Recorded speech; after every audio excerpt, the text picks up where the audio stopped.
Indonesia belum terang, Indonesia masih gelap, gelap akan pemerintahan, gelap akan kemiskinan, gelap akan variasi hidup.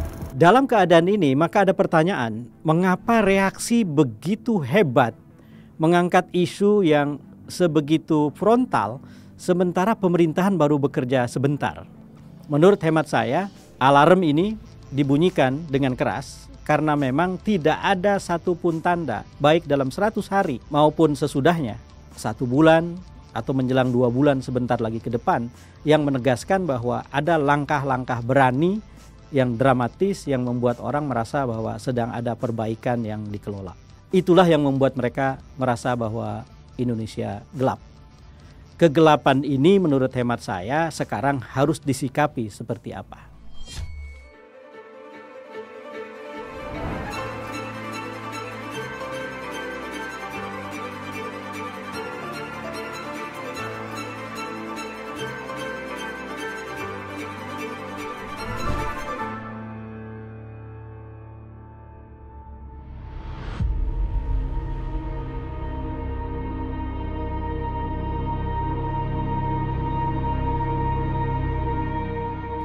Assalamualaikum warahmatullahi wabarakatuh. Jumpa lagi dalam Keep Talking. Saya ingin bicara dengan terang tentang Indonesia yang gelap. Kita tahu bahwa beberapa hari ini Indonesia diramaikan oleh tagar Indonesia gelap. Bukan hanya tagar, tetapi juga para demonstran turun ke jalan di berbagai kota di Indonesia.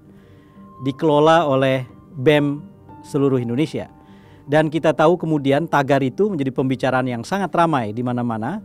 Dan Indonesia gelap menjadi kata-kata, menjadi frase yang kemudian menghiasi diskusi publik di berbagai tempat dalam berbagai bentuk. Coba kita perhatikan saudara bahwa pada saat aksi Indonesia gelap itu ramai, pada saat mahasiswa meluruk jalan-jalan raya di berbagai kota, mungkin kira-kira puncaknya adalah sekitar tanggal 20 Februari, maka sebetulnya pada saat itu usia pemerintahan Prabowo Gibran baru 124 hari. Artinya baru lewat sedikit dari 100 hari. Belum sampai 6 bulan atau setengah tahun.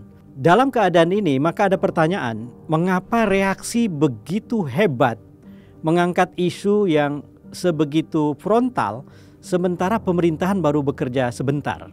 Apakah memang layak pemerintahan yang baru bekerja sebentar lalu kemudian direspon dengan kritik yang segitu tegas dengan aksi dalam skala yang sebegitu besar? Ini tentu pertanyaan karena tentu saja untuk merespon sesuatu kita harus punya data yang cukup atas sesuatu yang kita respon, entah itu pihaknya maupun apa yang dia kerjakan. Nah, mari kita menjawab pertanyaan ini dengan beberapa cara. Cara yang pertama adalah setiap kali pemilu diadakan, maka sebetulnya demokrasi memberikan kesempatan pada setiap orang untuk merehabilitasi harapannya. Pemilu diadakan, orang bisa memperbaharui harapannya. Harapan-harapan yang selama ini bertepuk sebelah tangan, lalu kemudian bisa dirumuskan ulang.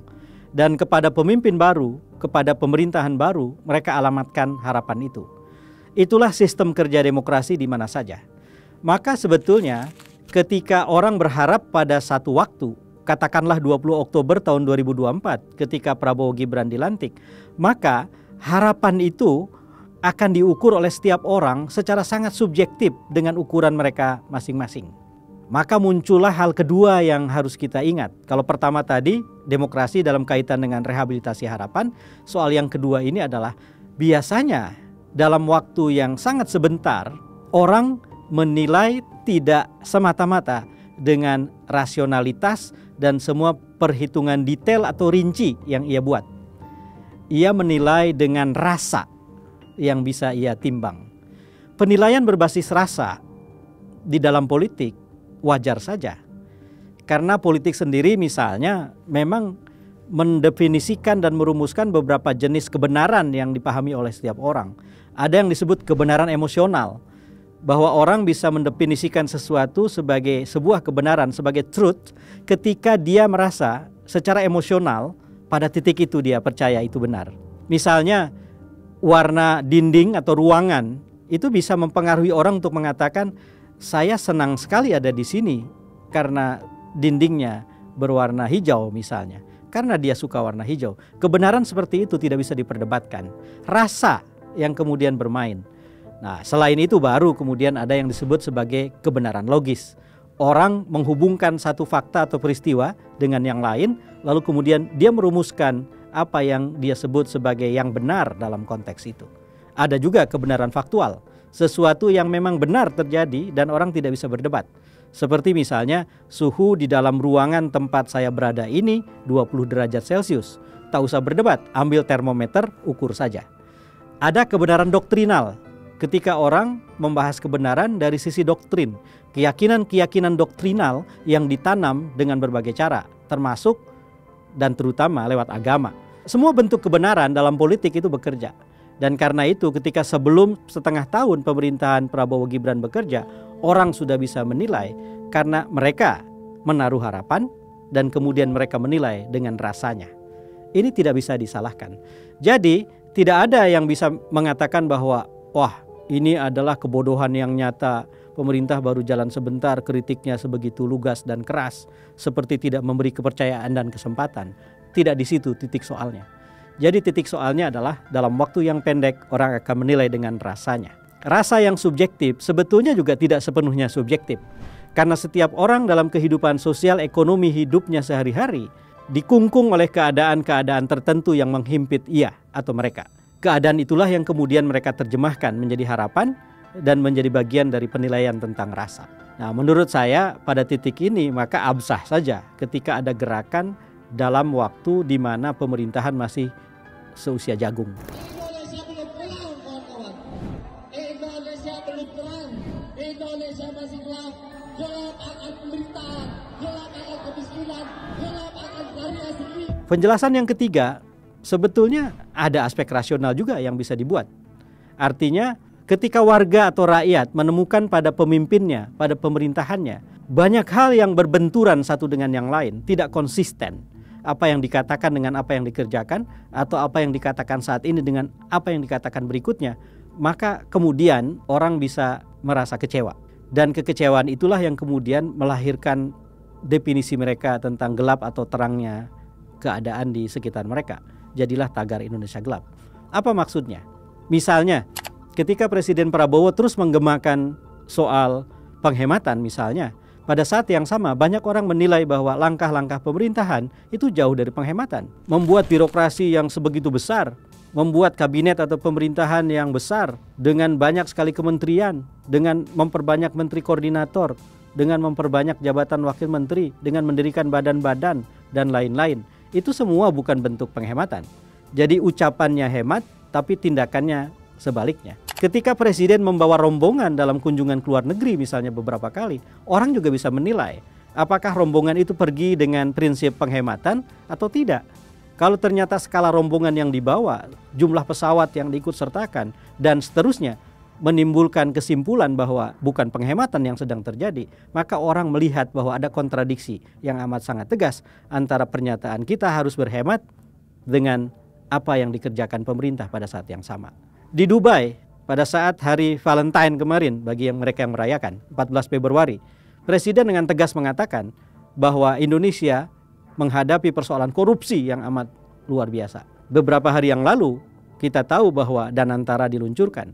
Dan salah satu isu yang sangat penting dengan Danantara adalah mekanisme pengawasan yang akan menjadi isu krusial. Bahwa diatur KPK dan BPK tidak punya daya jangkau yang serta-merta dan langsung untuk melakukan audit. Hanya dengan perintah atau permintaan dari DPR, maka kerja audit dari KPK dan BPK bisa dilaksanakan. Sementara pada saat yang sama, politisasi dalam lembaga semacam Danantara, apalagi yang mengelola dana sebesar itu, tentu saja sangat terbuka kemungkinannya. Apalagi dengan iklim demokrasi yang kurang sehat, dengan demokrasi yang hendak dibunuh, seperti yang kita tahu berproses semenjak sebelum pemilu 2024 yang lalu. Maka kemudian orang melihat kontradiksi. Pada saat yang sama, saudara, kita tahu bahwa kesulitan hidup, ini penjelasan yang lain. Kesulitan hidup itu sudah berlangsung lama. Dan kesulitan hidup itu tentu saja tidak bisa diselesaikan dengan cepat oleh satu pemimpin dan pemerintahan baru. Pada saat yang sama, harapan orang pada pemerintahan baru sebetulnya terjadi ketika mereka sebelumnya sekian lama sudah menjalani kehidupan yang pahit itu. Maka kemudian ketika pemerintah baru bekerja sebentar, masuk akal ketika orang merasa bahwa sepertinya ke depan keadaan akan tetap gelap. Karena tidak ada langkah-langkah baru yang menegaskan ada indikasi perubahan. Tidak ada sinyal yang menegaskan bahwa cahaya sedang dinyalakan dan kegelapan akan berakhir. Dan itu hak warga negara untuk punya penilaian seperti itu. Jadi saudara, ketika tagar Indonesia gelap, ketika gerakan mahasiswa dan eksponen rakyat lainnya dengan tagar itu turun ke jalan-jalan atau menghiasi perdebatan di media sosial, sebetulnya yang kita sedang saksikan adalah mekanisme demokrasi yang serta-merta terbentuk ketika terjadi pergantian pemerintahan atau kepemimpinan. Prabowo harus mengikhlaskan ini, dan saya yakin dia ikhlas semestinya. Tetapi pada saat yang sama menurut hemat saya harus juga ini menjadi alarm yang tidak hanya disikapi dengan pemahaman. Saya paham itu, saya maklum itu, tidak cukup. Menurut hemat saya, alarm ini dibunyikan dengan keras karena memang tidak ada satupun tanda, baik dalam 100 hari maupun sesudahnya, 1 bulan atau menjelang 2 bulan sebentar lagi ke depan, yang menegaskan bahwa ada langkah-langkah berani yang dramatis yang membuat orang merasa bahwa sedang ada perbaikan yang dikelola. Itulah yang membuat mereka merasa bahwa Indonesia gelap. Kegelapan ini menurut hemat saya sekarang harus disikapi seperti apa. Ketika kita merasa keadaan gelap, maka setiap orang dengan tenaga yang terbatas, dengan kemampuan yang terbatas, dengan segala keterbatasan yang dia miliki, semestinya harus jadi sumber cahaya. Indonesia yang gelap tidak bisa kita minta untuk diterangkan, dibuat terang oleh pemimpin. Orang besar yang bekerja di satu titik atau di satu tempat yang seolah-olah mengendalikan Indonesia keseluruhan. Tidak, Indonesia yang gelap akan dibuat terang ketika setiap orang menyalakan dengan kemampuannya sinar sekecil apapun itu. Sinar itu bisa datang dari optimisme bahwa sejelek apapun keadaan kita akan lewati ini dengan gagah dan kita keluar sebagai pemenang. Sinar itu berupa langkah konkret seperti kata-kata Bung Hatta ketika menutup pledoinya ketika diadili di Belanda, bahwa hanya ada satu tanah airku dan ia akan tumbuh berkembang dengan amalku, dengan apa yang aku perbuat. Setiap orang melangkah dengan prinsip itu, maka kemudian setiap orang sebetulnya sedang menyalakan lilin atau cahaya-cahaya sekecil apapun. Lalu setiap orang harus yakin bahwa hanya dengan kolaborasi besar Indonesia akan bisa kita buat terang. Bahwa kegelapan ini adalah persoalan kita bersama dan bersama-sama kita atasi. Dengan cara positif seperti ini maka kita tidak saling menyalahkan. Benar kita wajib mengatakan bahwa pemerintah terlalu lamban atau lelet untuk mengatasi banyak masalah, tidak memberikan sinyal yang positif tentang perubahan, tentang sesuatu yang membuat kita jadi makin optimis tentang masa depan yang gemilang. Benar bisa saja kita mengatakan itu, tapi pada saat yang sama mari kita jadikan Indonesia yang gemilang di masa depan itu sebagai hasil kerja setiap orang yang bekerja dengan caranya, dengan kapasitasnya, seterbatas apapun itu. Itulah cara kerja demokrasi dan mari kita bekerja dengan cara itu untuk membuat Indonesia yang punya masa depan. Saya F. Saifullah Fatah, wallahul muwafiq ila aqwamit thoriq. Assalamualaikum warahmatullahi wabarakatuh.